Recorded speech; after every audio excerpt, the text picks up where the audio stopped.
La fira aquesta és la 29a edició que es celebra.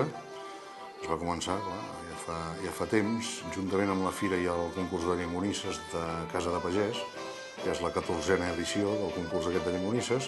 Llavors, des del primer dia, tota l'organització ha tingut sempre molta cura que fossin productes artesans i productes del Pirineu. No hi té entrada tothom, qui es dedica a produir en sèrie, qui es dedica a vendre a l'engròs i tot això, no hi té entrada, és producte artesà purament, no?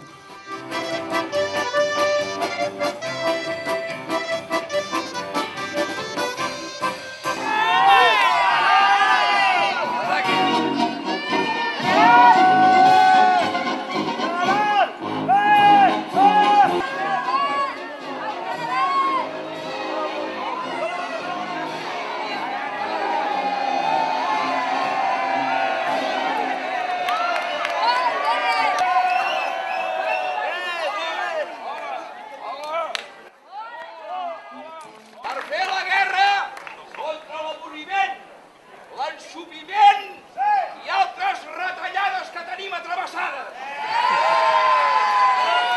Clar, Bellver té el seu encant com a poble mitjaval, no?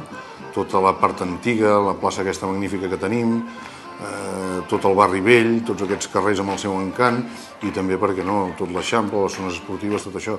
Aviam, a part d'això, els rius, muntanyes, els poblets, les masies, és una zona altament turística, amb tot el seu encant, que a més ofereix paratges absolutament diferents, des del que és l'Obaga amb la zona del Parc del Cadí com tota la Solana, que tots ells tenen el seu atractiu i et situes en mons completament diferents.